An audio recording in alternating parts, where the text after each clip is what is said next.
Muito boa tarde. Nós vamos dar início hoje à nossa aula da OAB explicada. Hoje vamos estudar o Regulamento Geral da Advocacia. A semana passada nós estudamos o Estatuto. Hoje estudaremos um pouquinho o regulamento e na próxima aula nós estudaremos o Código de Ética da Advocacia. Hoje nós vamos tratar de vários artigos.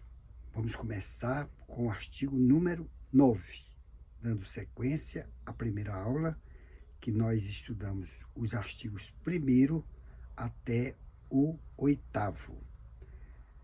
Da advocacia pública, vamos falar sobre da advocacia pública. Vamos ler o artigo 9º e vamos estar explicando o seu conteúdo, a sua interpretação. Exerce a advocacia pública? Mas antes eu gostaria de me apresentar. Eu sou o professor Evilásio Vitorino de Castro Assunção, professor de várias cátedras do direito, e estamos aqui para somar, agregar com os nossos futuros advogados nessa corrida para o exame da ordem, onde os acadêmicos irão prestar exame para atuarem em seus escritórios de advocacias.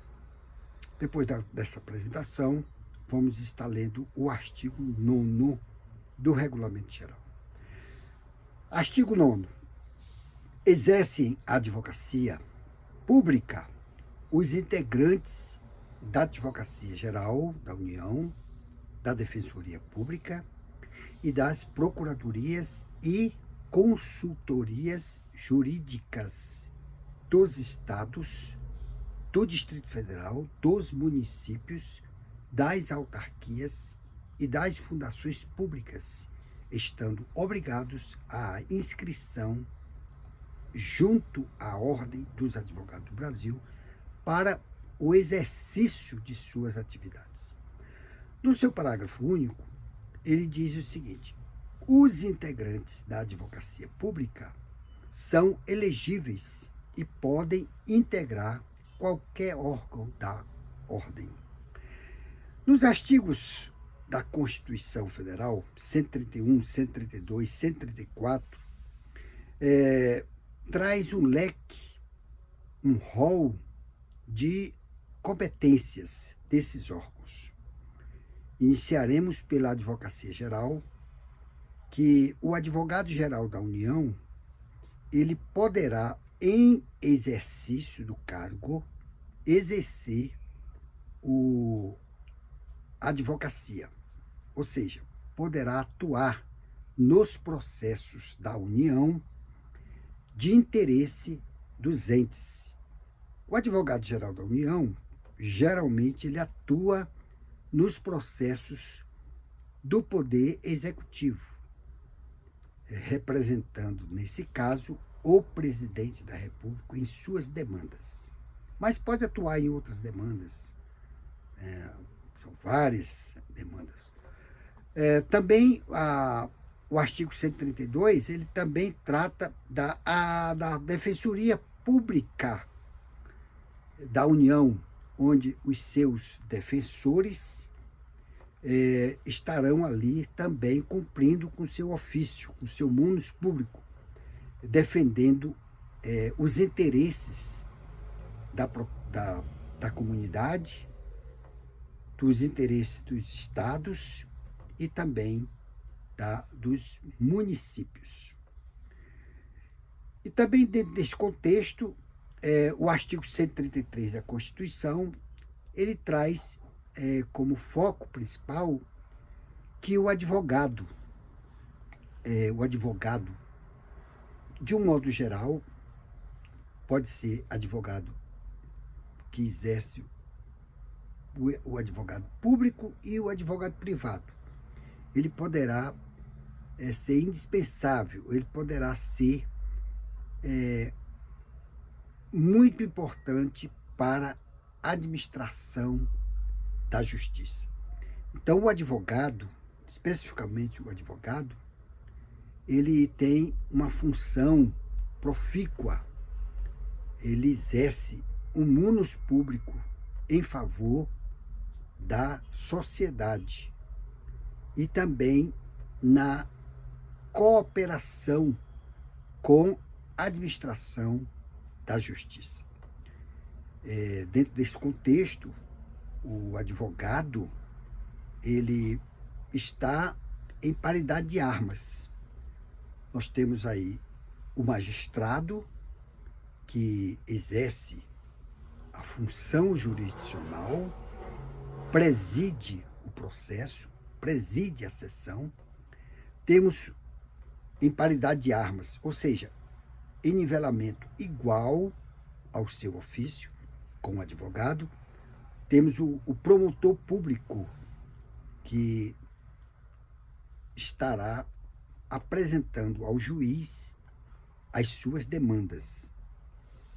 As funções do Ministério Público estão elencadas no artigo 129 da Constituição Federal, particularmente o inciso 1.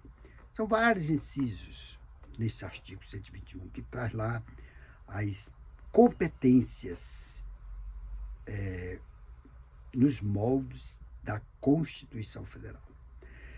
É importante que o nosso acadêmico, para preencher o conhecimento deste artigo, eu vou citar aqui algumas leis para que você, candidato, após a minha aula, se tiver curiosidade, dê uma lida nesses normativos. Eu vou citar aqui a Lei Complementar número 73, de 1993, a Lei Complementar número 80, de 1994, a Lei 10.358/2021, aliás, /2001, e a Lei 13.327/2016 e a Lei 14.039/2020.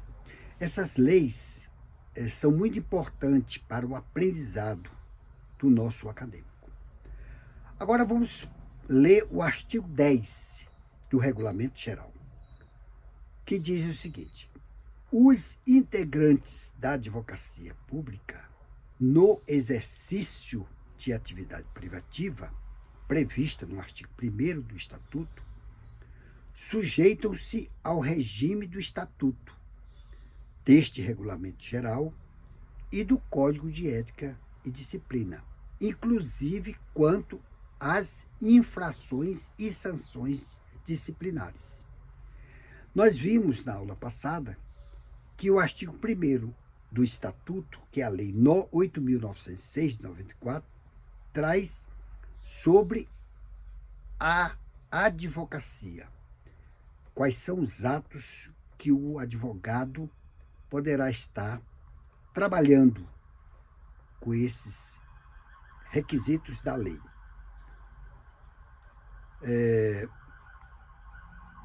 Vamos agora falar sobre o tema do advogado empregado. Vamos conhecer aqui o que diz o artigo 11 da lei do Regulamento Geral.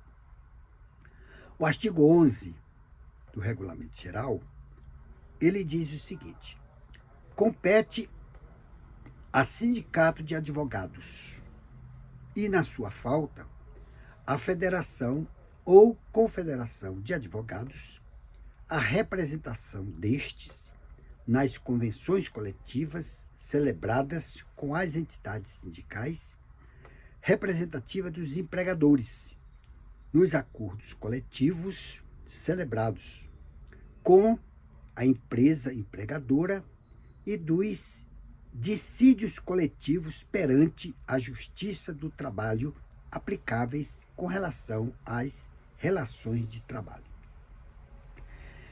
O advogado, quando ele está a serviço do seu empregador ou está a serviço da empresa, ele deverá, através do contrato individual de trabalho, ele deverá cumprir algumas normas.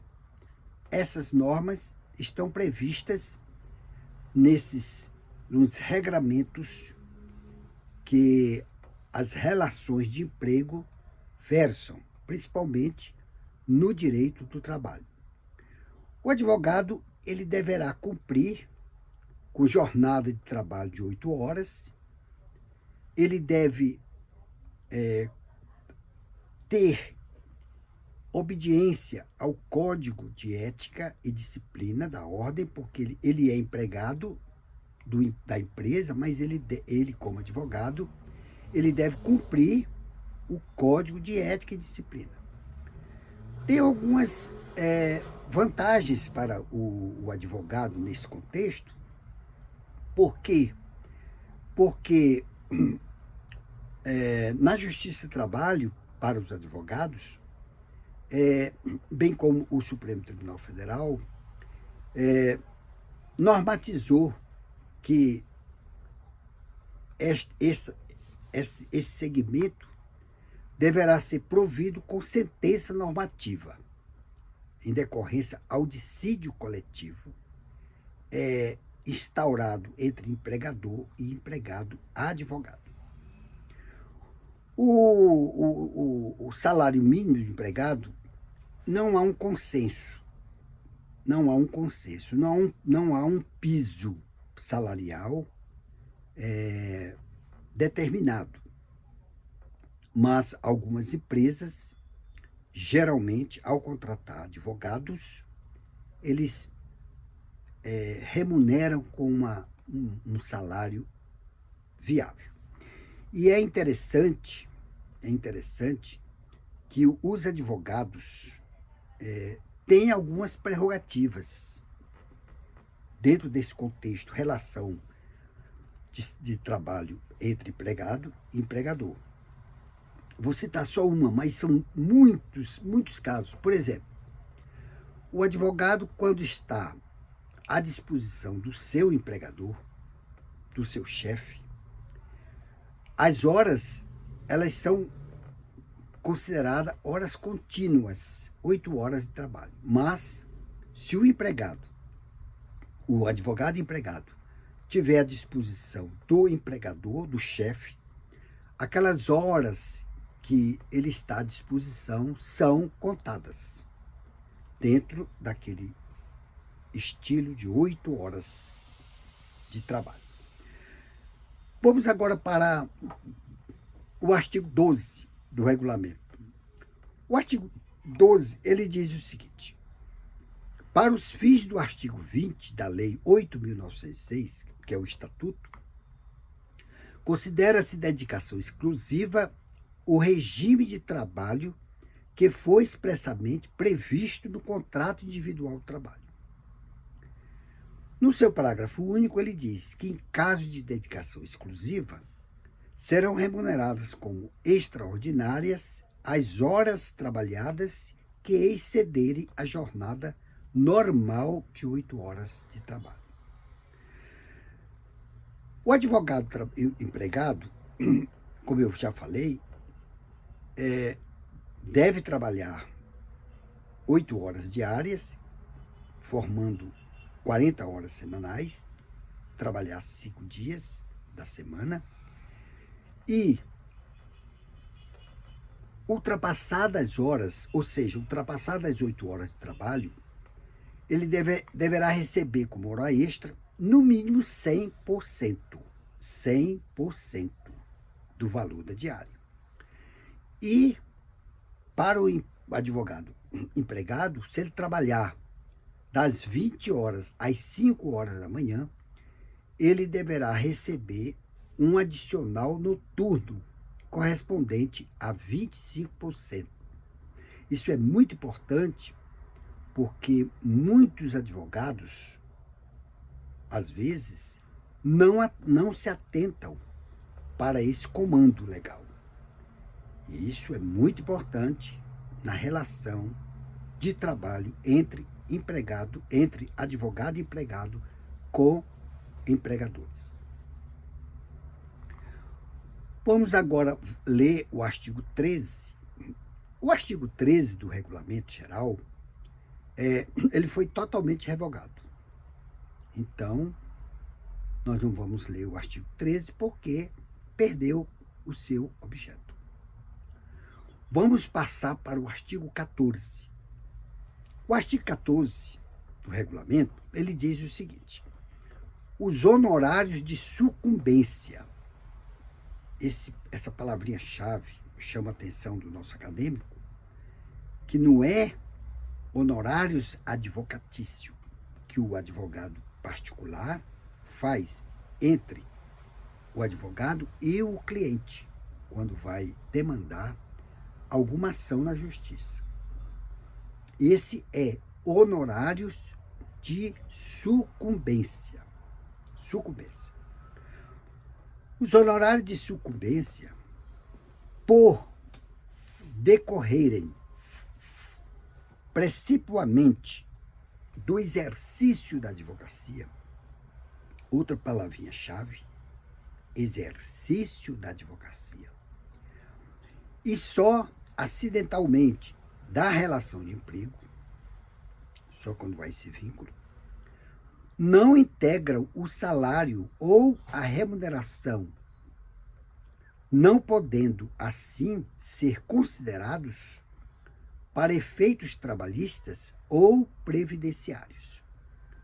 Vamos ler o parágrafo único. Parágrafo único.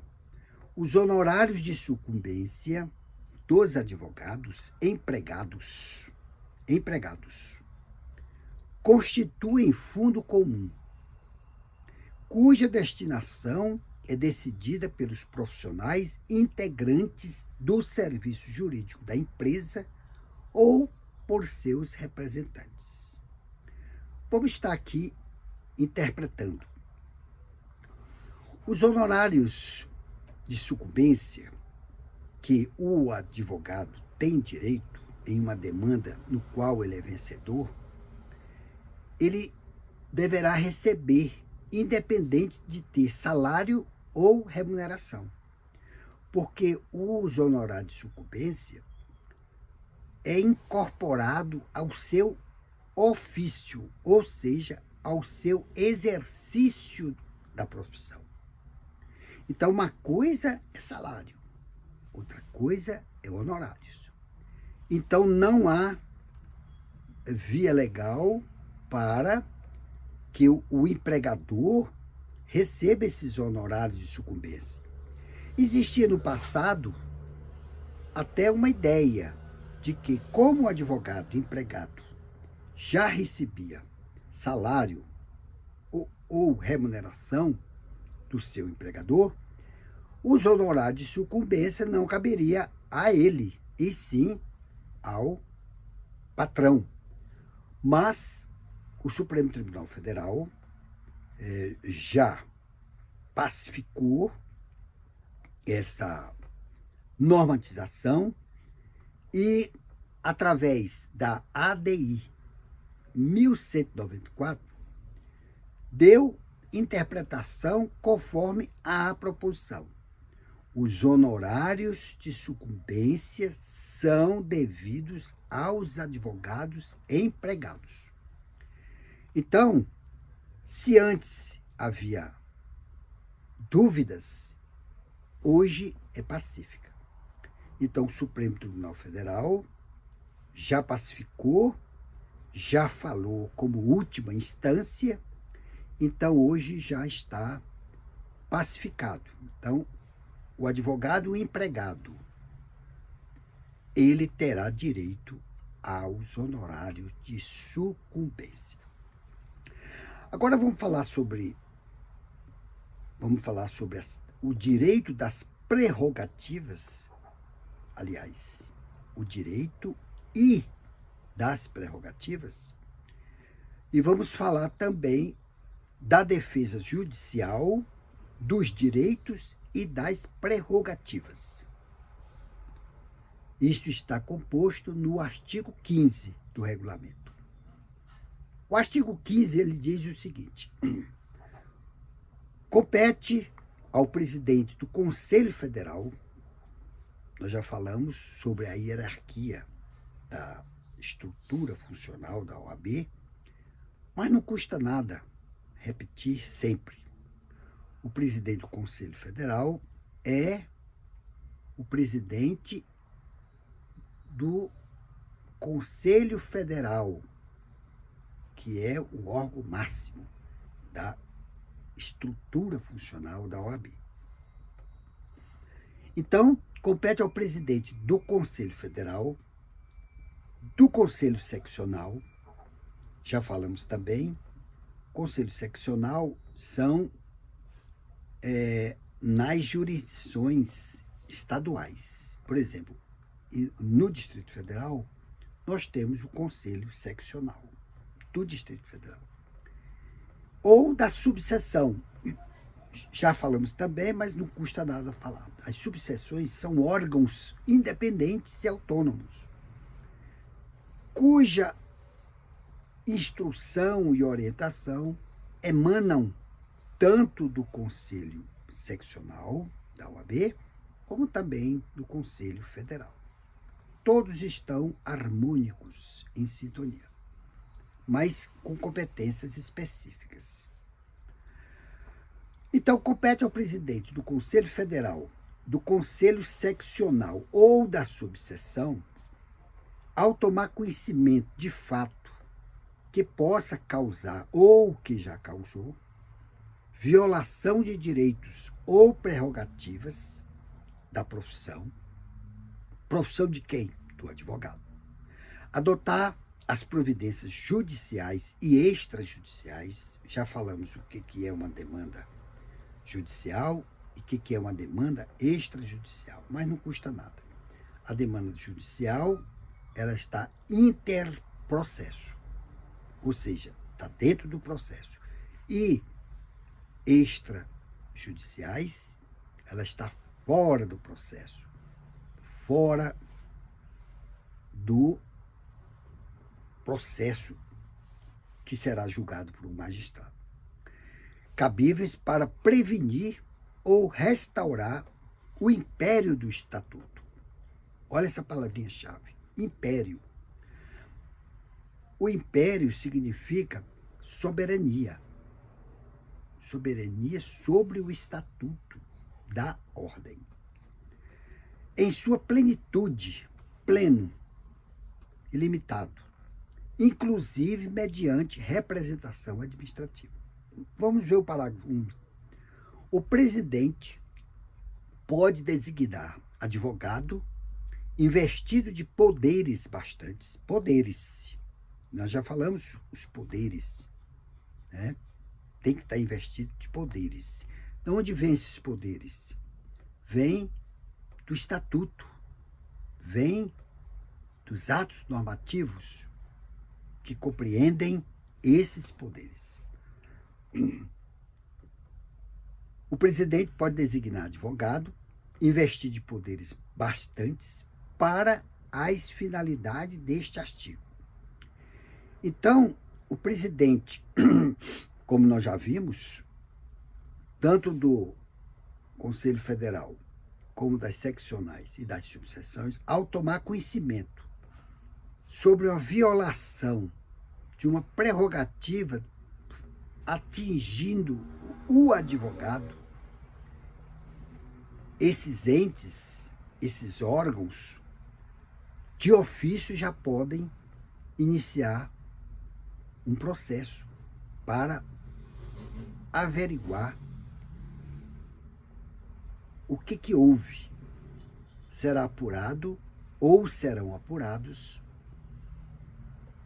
o que ocorreu, quais foram os fatos que atingiram o advogado. Nós vamos falar com mais amplitude sobre essas prerrogativas do advogado quando nós estivermos estudando nos seus artigos correspondentes. Por enquanto, uma prerrogativa, vou citar só uma. O advogado comparece a um presídio em qualquer hora do dia, da noite, e a autoridade penal embarga a sua entrada para falar com o seu cliente. Já violou uma dessas prerrogativas constantes do Estatuto. Eu citei só uma, mas tem muitas, várias prerrogativas. Por exemplo, uma advogada gestante tem o direito de fazer sustentação oral num processo do seu cliente e que o magistrado não permite. Então, está violando uma das prerrogativas do advogado. Mas são muitas. Mas existe um provimento da OAB. O que são provimentos? Os provimentos são atos deliberados em uma sessão onde os conselheiros do Conselho Federal da Ordem dos Advogados do Brasil se reúnem e deliberam sobre o assunto. E sobre esse assunto das prerrogativas, eu aconselho meu prezado, minha prezada, ler o provimento 207/2021 da Ordem dos Advogados do Brasil. Agora vamos falar sobre o artigo 16 do regulamento. E como nós estamos falando sobre o estatuto, sobre o regulamento e sobre o código de ética, eu faço questão de dizer o título. Vamos falar agora sobre o artigo 16 do Regulamento Geral. O regulamento, artigo 16, diz o seguinte: sem prejuízo da atuação de seu defensor, contará o advogado com a assistência de representante da OAB nos inquéritos policiais ou nas ações penais, em que figurar como indiciado, acusado ou ofendido. Então, nós temos aqui 3 figuras que estão tentando acusar o advogado. Está indicializando aqui, configurando como indiciado, como acusado e como ofendido. Sempre que o fato a ele imputado decorrer do exercício da profissão ou a este vincular-se. A prisão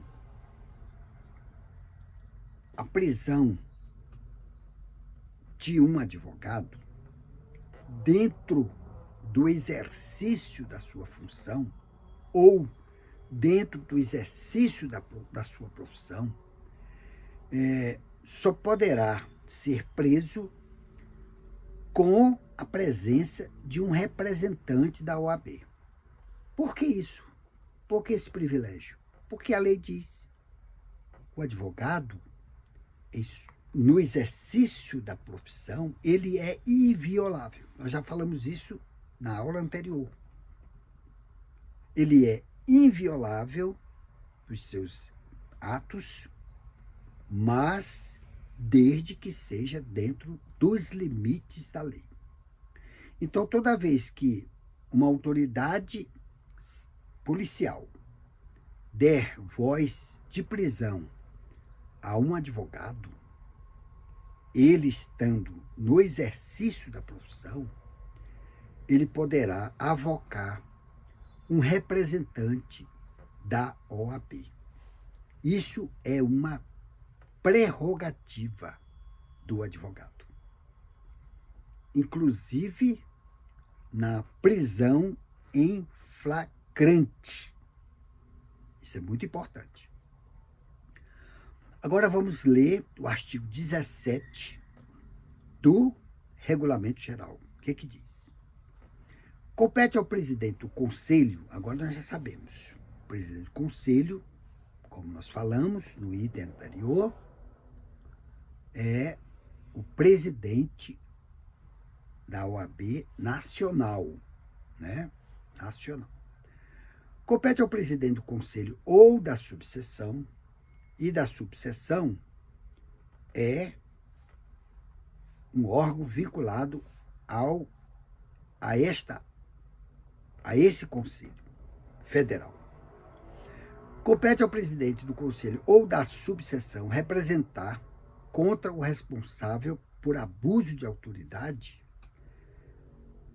quando figurada a hipótese de atentado à garantia legal de exercício profissional prevista na Lei 4.898 de 1965.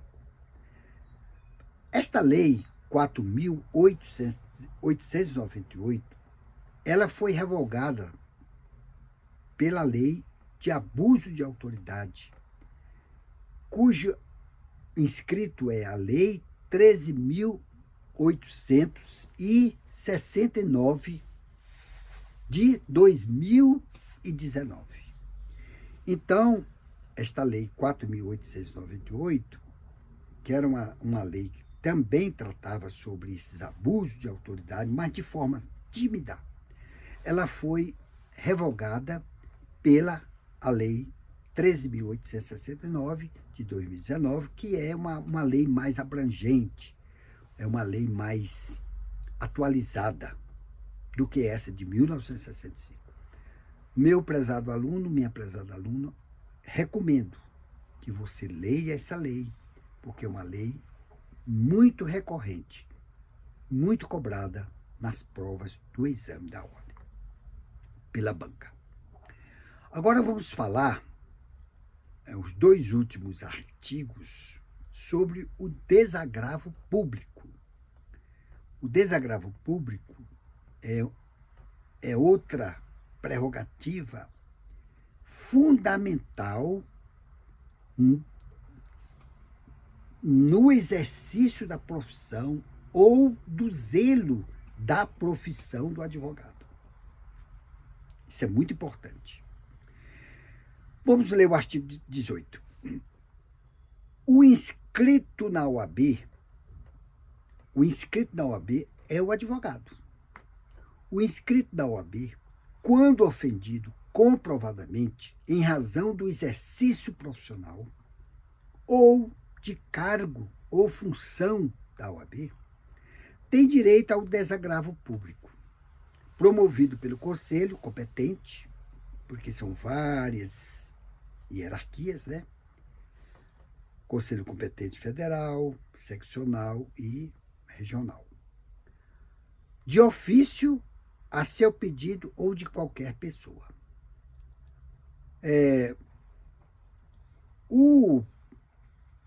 O desagravo público,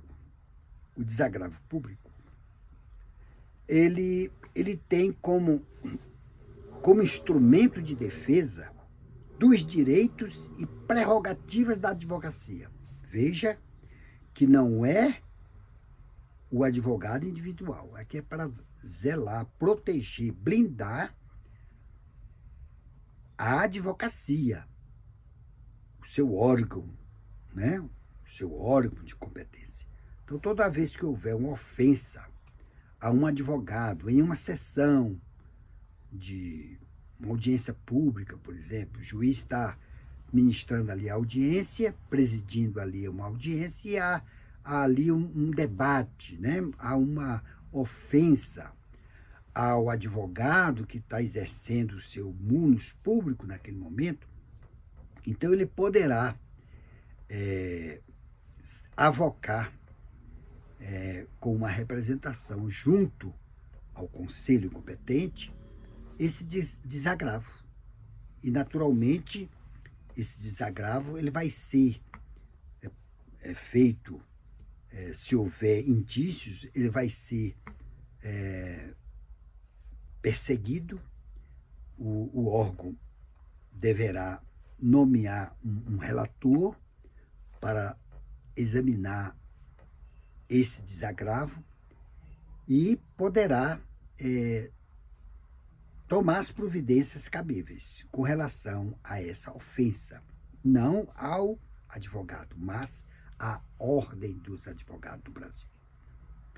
Então, eu vou ler exatamente um excertozinho que eu extraí do livro do Paulo Lobo, que ele diz o seguinte: a ofensa recebida pelo advogado por motivo relacional ao exercício da profissional ou exercício da profissão, legal ou eticamente regular, além das implicações penais, civis e disciplinares cabíveis, rebate-se com agravo público. Esse procedimento peculiar e formal tem por fito tornar pública a solidariedade da classe de colega, da classe ao colega, ofendido, mediante ato da OAB e o repúdio coletivo ao ofensor. Como eu falei, então, esse desagravo, essa representação vai ser iniciada, instruída para solidariedade com o colega de profissão, mas independentemente do colega, do ofendido, aceitar ou não, ele será instaurado. Por quê? Porque não ofende o advogado, mas ofende a instituição, a Ordem dos Advogados do Brasil. Por isso que poderá ser instaurado um processo de ofício ou do próprio ofendido, no caso o advogado, ou a qualquer pessoa. É um ato que deverá iniciar para proteger, para blindar a Ordem dos Advogados do Brasil. Agora vamos falar, por último, o artigo 19, que agora vai falar sobre as competências, né? As competências de cada órgão que deve correr esse processo de desagravo público em favor da integridade e da reputação do órgão da OAB. Então, o artigo 19, ele diz o seguinte: compete ao Conselho Federal. Conselho Federal é o órgão máximo nacional. Compete ao Conselho Federal promover o desagravo público de conselheiro federal. Então, quando houver uma sessão deliberativa, quando um desses conselheiros que compõem o quórum do Conselho Federal, da OAB, quando houver uma ofensa, o presidente da OAB será avocado. Agora, compete ao presidente do Conselho Seccional, que nós já falamos, a competência do Conselho Seccional, que é, por exemplo, eu falei do Distrito Federal, nós temos um Conselho Seccional do DF. Compete ao presidente do Conselho Seccional, quando ofendido no exercício das atribuições de seus cargos, e ainda, quando a ofensa a advogado se revestir, é isso? Se revestir de relevância e grave violação às prerrogativas profissionais com repercussão nacional.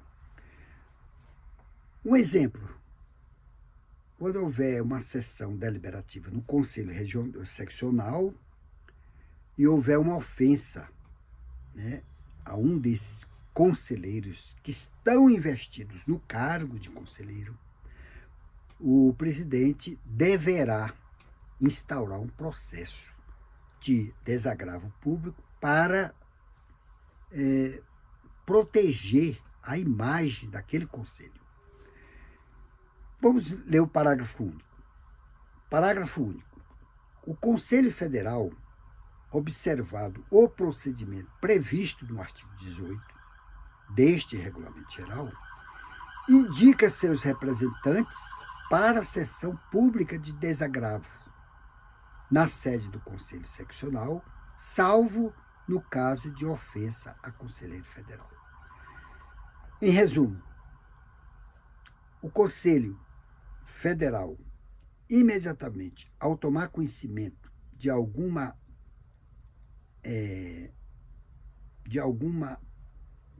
vamos supor, de alguma difamação, alguma imagem que queira denegrir a OAB, o presidente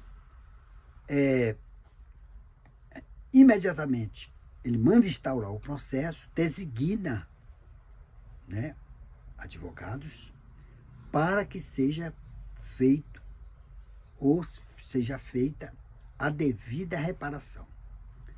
E cabe aos conselhos seccionais, delegado pelo Conselho Federal, esta instrumentalidade de processo, salvo quando houver conselheiro federal, que cabe ao plenário do Conselho Federal da Ordem dos Advogados do Brasil. Bem, eu espero que eu tenha contribuído para melhor esclarecimento sobre esses artigos do Regulamento Geral, que são muito importantes para o aprendizado do nosso candidato, da nossa candidata.